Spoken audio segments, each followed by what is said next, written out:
One Piece chapter 1091 is officially out, and we have to talk about it. What's up, guys? It's your boy Romans, aka Roman Sensei, and if you like One Piece, go ahead and smash that subscribe button and join the crew. Now, I made a video a few days ago talking about the possibilities of this chapter, so I'm really excited to talk about this. So let's just dive in. So of course, the chapter is called Sentomaru, and we know that he survived, but we got some more details within his encounterment with Kizaru, but we'll get to that shortly. The chapter starts off with the Navy making its move. I like seeing a lot of the Vice Admirals in action. They were also firing cannons while getting attacked by the weaponized Sea Kings. But when it comes to these Vice Admirals here, I want to know, are we going to find out more about them, or is this just going to be, you know, their moment to shine? Because we see Dahl attack with a kick, and then we see another Vice Admiral attack with a mechanic looking arm similar to Zephyr's. But after we get to see a little bit of that action, we go back to where the Straw Hats and company are. And when I say company, of course I'm talking about Vegapunk, Stussy, Lucci, Kaku, and man. But let me not get too ahead of myself. So they see the Marines and the Beasts fighting at the coast, but they also realize that Kizaru is on the way. And of course, we talked about this in the previous video. The Straw Hats remember the Sabaody incident. So I mean, hey, they're already thinking about it. They're talking about it because they're like, oh my gosh, what is about to happen again? Because look at Usopp. I mean, Usopp hasn't really improved that much since the last time he saw Kizaru, in my opinion. I mean, we've seen him use observation once, and I mean, he came back with some new techniques after the time skip, but he has the right to be worried. And right after that, we see Vegapunk saying that if Sentomaru doesn't want to fight, he doesn't have to, and he would understand completely. But look, I had a feeling this was going to happen in this chapter, but oh man, Sentomaru has gained a lot of points in my book. We then go to where Sentomaru and Kizaru are fighting, and Kizaru seems pretty nonchalant again, but he's still going at Sentomaru harder than we expected. But this is when Sentomaru started gaining points in my book, because I always had a feeling, I don't know, maybe I'm just overthinking it now, but I always had a feeling that Luffy and Sentomaru were going to have some type of connection later on in the story after the Sabaody incident. So we see Kizaru talking to Sentomaru in some type of, I don't know, it looks like he's talking to him in a mockingly way, I don't know, but he's saying, you know, this does not seem like you helping out pirates. And that's when he told Kizaru that he gave his word to Luffy and he needs to keep it. That right there gained so many points in my book for Sentomaru, man. And that is Luffy at it again when it comes to his special ability. It has nothing to do with his haki, nothing to do with his devil fruit abilities. It's his power to bring people together and make allies. I mean, we saw Mihawk talk about it. We've seen other characters have that feeling when it comes to Luffy as well. I mean, look at the Grand Fleet. This is what Luffy does, and it's going to help out in this situation as well. But right after that, that's when we finally got to get a little bit more of a character dive into Sentomaru and Kizaru. We get a flashback that seems to be a Kizaru flashback, and it's Sentomaru at his village fighting some bears that Kizaru and Vegapunk were supposed to handle, it seems. So I think it's pretty cool. We finally get an inside look on how Sentomaru was taken in, because, you know, I know I wasn't the only one, but you know, at the Sabaody arc, I was thinking that they were actually related when he was calling him uncle. But I mean, it was just a little guess. I know I was not the only one thinking it at that time. But yeah, this also led to how Sentomaru did become Vegapunk's bodyguard, and Kizaru was the one who taught him. And that's crazy to me, because Sentomaru has, you know, the reputation of having the toughest defense. So does that mean Kizaru has the same type of defense, if not stronger? We talked about in the previous video, if, you know, Kizaru is an advanced armament haki user, that's all he needs. With his broken devil fruit, he does not need Conqueror's haki. I really liked how in this flashback, we even got some personality from Kizaru. We got some laughter, but it's something that we didn't see from him at the moment. It really is something that we didn't really see from his character at any point of the present story. We usually just see, you know, a lackadaisical demeanor, or when, you know, he was in Marineford just trying to look all intimidating with the other admirals. And like I said before, that's the stuff that makes me chill out when it comes to Kizaru, man. It's scary. He's too laid back to have those abilities.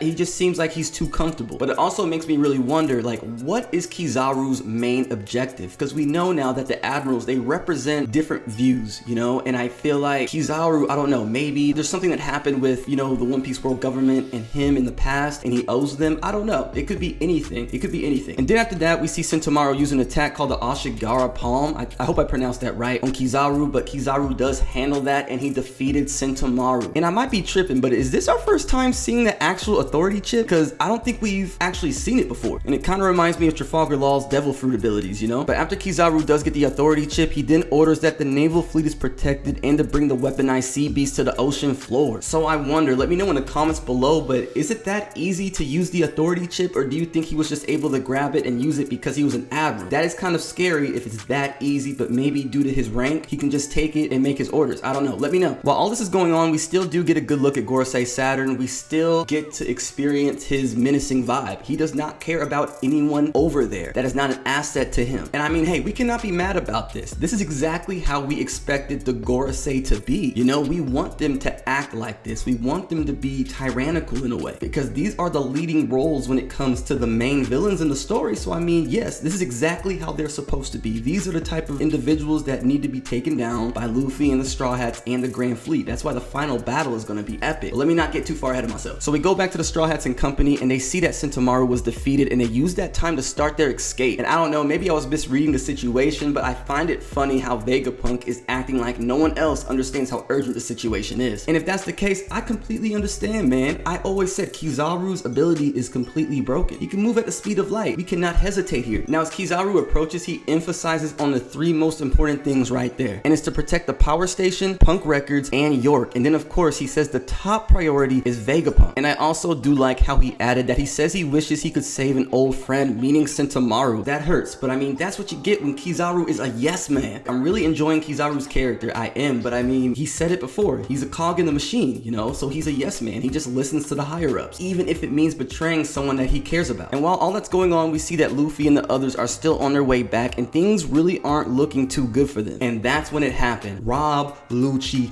happened.